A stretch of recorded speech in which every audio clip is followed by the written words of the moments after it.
খন্দকার রাশেদ মাকসুদ খানের নেতৃত্বে যে নেতৃত্ব, তারা যেই রিফর্মগুলো নিয়েছে সেগুলো নিয়ে আপনাদেরকে একটা ব্রডার আউটলাইনও দিয়েছে। সেই অনুযায়ী ওনারা এই মাসের প্রথম দিকেই আমাদের চিফ অ্যাডভাইজারের সাথে দেখা করেছিলেন এবং এটা নিয়ে একটা বিস্তারিত আলাপ হয়। 12টা তদন্ত কমিটি করেছিলেন, 12টা তদন্ত কমিটির রিপোর্ট সাবমিট হয়েছে, সেগুলো প্রক্রিয়াধীন, সেগুলো নিয়ে লিগাল কি মেজার নেওয়া যায় সেই কাজগুলো হচ্ছে। আমাদের টেক ওভারের পরের থেকে এই পর্যন্ত ফাইন করা হয়েছে বিভিন্ন ব্যক্তিকে।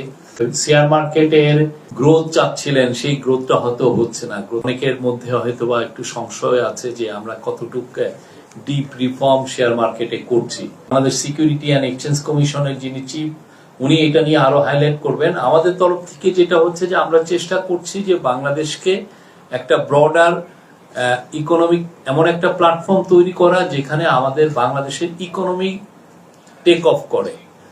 ইকোনমির গ্রোথ যদি টেক অফ করে তাহলে যেটা হবে যে এটার ইম্প্যাক্ট অটোমেটিক্যালি আপনার শেয়ার মার্কেটে পড়বে।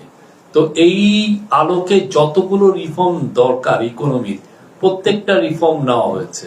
ওয়ার্ল্ডের এখন যে ট্রেডের যে একটা প্রোটেকশনিজম চলছে, সেই জায়গায় আমরা একটা বেনিফিটের জায়গায় আছে, আমরা খুব দ্রুত এটা থেকে বেনিফিট পেতে পারি। বাংলাদেশের চেয়ে বেটার ডেস্টিনেশন পুরো বিশ্বে এখন নাই।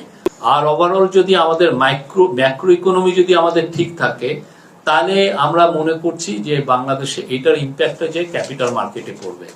ক্যাপিটাল মার্কেট গ্রো করতে বাধ্য। প্রত্যেকটা জায়গা যদি ভালোভাবে অ্যাড্রেস করা হয়, সেটার ইম্প্যাক্ট যে ক্যাপিটাল মার্কেটে পড়বে। কিন্তু ক্যাপিটাল মার্কেট হচ্ছে ওটা ইকোনমির হার্টবিটটা ক্যাপিটাল মার্কেটে যে বোঝা যায়। যদি এক্সপেকটেশনও থাকে যে হেলথটা ভালো হবে, তাহলে ওইটা রিফ্লেক্ট হয়।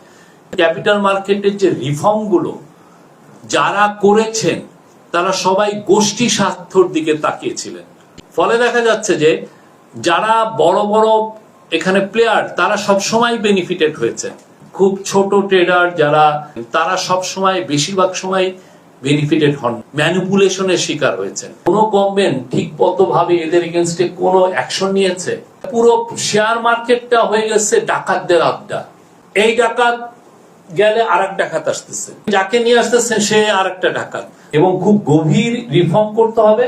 এই রিফর্মটা যে করবে তারা হচ্ছে এই গোষ্ঠী স্বার্থের অনেক দূরের লোক। পুরো বিশ্বেই শেয়ার মার্কেটের খুব গভীর রিফর্ম হয়, কিন্তু বাংলাদেশে দেখা যাচ্ছে যে যারা রিফর্ম করতে চান তারা আসলে আরেকটা ধান্দাবাজ গ্রুপ। কিভাবে গ্লোবালি রিফর্ম করা যায়, গ্লোবাল স্ট্যান্ডার্ডে আনা যায়, সেটাই জন্য খুব দ্রুত তাদেরকে নিয়ে আসা হয়। এটার জন্য একটা 3 মাসের টাইমলাইন দেওয়া হয়েছে, যে 3 মাসের মধ্যেও তারা এসে শেয়ার মার্কেটের কি করণীয় সেটা তারা বলবেন এবং সেই অনুযায়ী খুব দ্রুত অ্যাকশন নেওয়া হবে। বাংলাদেশে অন্তত শেয়ার মার্কেটটা কোনো গোষ্ঠীর কাছে হোস্টেজ হয়ে থাকবে না।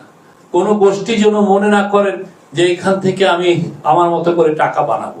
আমরা দেখেছি আমাদের আশেপাশে যারাই একটু শেয়ার মার্কেটে ইনফ্লুয়েন্সিয়াল পিপলের আশেপাশে ছিলেন, তারা সবাই কোটিপতি হয়ে গেছেন।